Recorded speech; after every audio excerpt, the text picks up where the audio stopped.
Dutanguranye n'akagabo gatoya bisa nkaho karimwo karatamba gatambira umukobwa. Uyu mukobwa ni munini nyariko akagabo ni gatoya. Raba umukobwa yagiye kugaha ibuso abo iyo birimwo biroga gashira mu gikombe ugasanga inyabu naho iragasumba kano kagabo ni kagufiya cyane. Kino gusaba kora subscribe ujuje no ngaho handitse like ukandeho ujuje no ngaho muri comment hanyuma turabana ino filime. Uno mugabo byamugendekeye gute kugira ashobore kuba akagabo gatoya. Kora subscribe reka dutangure filime yacu. Ifilime yacu titanguje n'umusore yitwa Yuki. Uyu musore arimo aragenda ari mu nzira hari gikamye caje kisa nkaho cacice ubufire kiza cirukanka nk'ikije kumugonga. Umungu yavugije ugwamo ahamagara izina ry'umukobwa yitwa Chimi. N'umukobwa basanzwe bakundana cyane. Umusore kumbe cagikamyo niba camugonze yavyutse yiboneye abanye akantu gatoya cyane acagenda tora impusu z'agapope abarizo yambara kubera yari yambaye ubusi bihuzu yari yambaye vyari binininya. Umusore yahise ahinduka akantu gatoya umuntu aciye habona ururenge nk'umengo ni ikintu c'igitucito cikijeya kiba kirimo kiragirane yakirageje gutabaza hamagara imodoka ariko nta kintu na kimwe gishobora kumwumva ari kubera ngana nk'akanyegere irebera inyabu yaramubonye iratangara. Umuhungu ahita aryamika hasi kugira ino nyabo ntihave mujya. Nyabo nayo yaritegereje umuntu angana nk'uko umuhungu yahise ayurira ko ya nyabo kigira ubwoba nyabirirukanka nyabo yahise imurusha acagwa mu mazi kumbe yagize Imana acagwa mu gikombe gisa cari kiri mu mazi. Umuhungu atangura kugendera mu gikombe nk'umengo arimwe aragendera mu bwato. Rabo buryo umuhungu ari mutoya cyane. Umuhungu yageze ahantu ashobora kwambukira avamwe mu mazi ameze nabi ariko yahamagaye wa mukobwa yitwa Chimi. Uyu mukobwa yumva umenga ijwi rimuhamagara mu mutima ibintu by'urukundo by'abakuriya ntumbaze yaraje kumurondera atangura kurondera umukunzi wiwe. Kano gahungu nako ivyago karimo ni byinshi cyane. Umukobwa yaraje agiye kukarondera. Umukobwa ageze imbere atangura kumva ijwi rimuhamagara ariko arahika umuntu arimwe aramuhamagara arabura yitegereje abona umusheri wewe yamaze kuba akantu gatoya. Umukobwa byaramutangaje cyane aritegereza umuhungu buryo yaravye atangura kuvuga ati wow mbega vyagenze gute. Umukobwa ikintu yahise afata yahise agatora agahongo agatwara muhira kubera kamaze kuba akantu gatoya agiye ku ishuri agenda agatwaye agahongo nako kakaryoherwa cyane. Bagenda bani no kugikirori akagenda kuri yaminyenga yo kwizunguriza bakajamo nyene bakaryoherwa. Agahungu kanamaze kuba gatoya nyimba kazokongera kuba gakuru ntumbaze wera abafe muri buze kubimenyera mbere. Hano naho batwereka papa w'umuhungu. Umuhungu we yaramubuze ntazi ko umuhungu we bari komwe ari mu mufuko w'uno mukobwa. Umukobwa yagiye koga bagenda bari komwe agahungu kagashira mu gikombe hanyuma bakoga bafise urukundo rwishi cyane. Hano naho abanyeshuri bigana n'ujya muhungu baramubaza umukobwa ati n'umusore mukundana ari ko tudaherutse kumubona. Umukobwa arabona n'ivyo abishura kubera agahungu karamaze kuba akantu gatoya.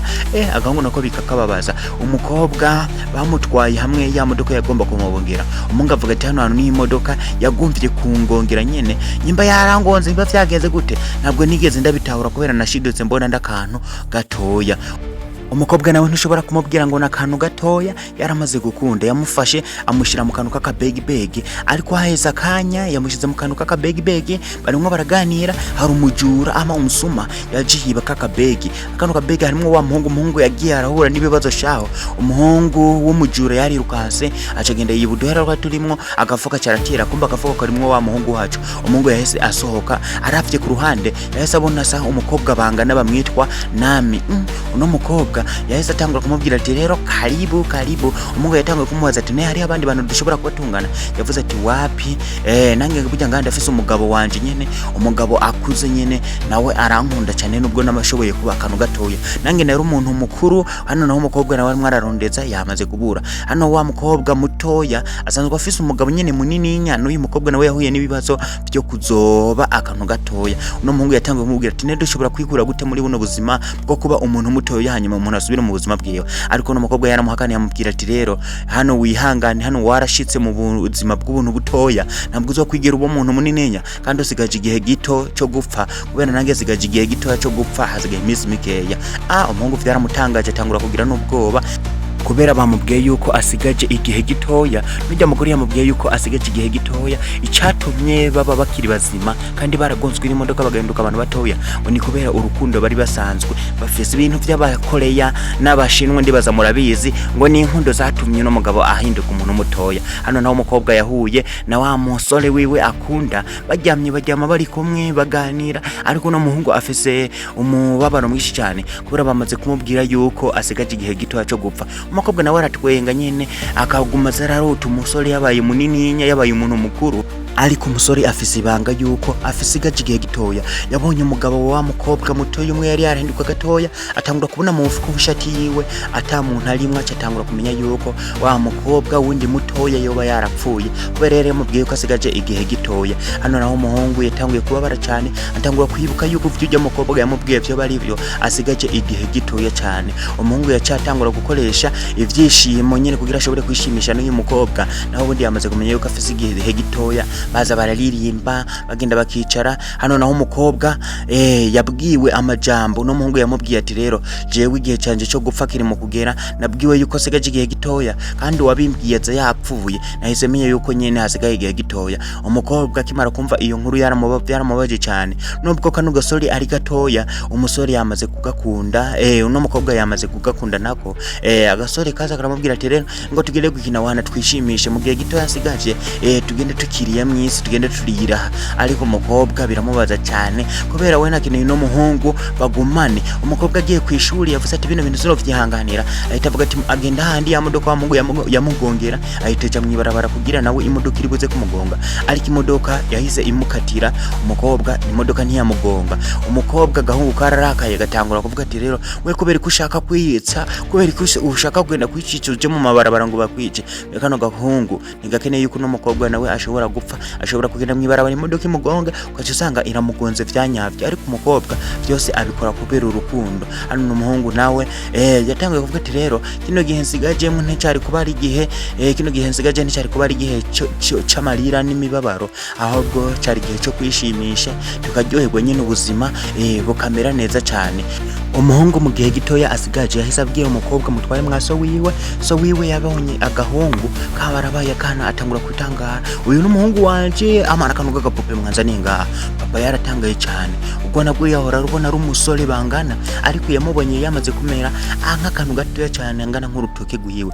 Papa yatanguye kuganira n'umuhungu wiwe, barasabana imbabazi ku makosa bari basanzwe bafitaniye. Agahungu kaguye mu cupa ry'igikombe, agahungu kaguye mu gikombe karavayo. Papa atangura kuryoherwa nyene, umunezero wa wose papa n'umwana nyene bakishimije cyane. Umukobwa icyo yakoze aheza agenda kwerekana umuryango wiwe, atangura kuvuga ati rero umusore dukundana yarahindutse akantu gatoya nyene. Umusore bahita baramumenya, aho umuryango wose uhita umenya yuko ari akantu gatoya kubera umukobwa yari yaramubitse amwibika mu ishati, ntiyashaka yuko abantu bashobora kumubona. Agahungu batanguye no kuza barakaha intebe yako yo kurira ko bakagatikorera agatibe gatoya n'utwo kujya nyene dukeya nyene kakaryoherwa. Hano umukobwa aguma zaribuka yuko n'umusore asigaje igihe gitoya. Kuri ivyo rero afise umubaro mwinshi cyane nyene, bisabwa ibihe bisigaye ama iminsi isigaye bayikoremwo urukundo nyene bakundane. Bano bantu sinzi ko bashobora no gukora utuntu two mu gitanda kubera biramuni ko n'umusore ni mutoya cyane. Papa yese atwara umwana wiwe kwa muganga,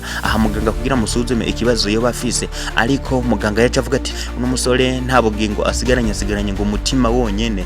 Kandi ngicatumye abaho ni kubera uno mukobwa asanzwe akunda cyane. Papa yagiye arakaye isaho. Hano batwereka umukobwa arimo arakina n'umuhungu. Umukobwa yatanguye kumwipfuza abana n'abantu basanzwe bakundana, urumva rero ntibashobora no gukora urukundo.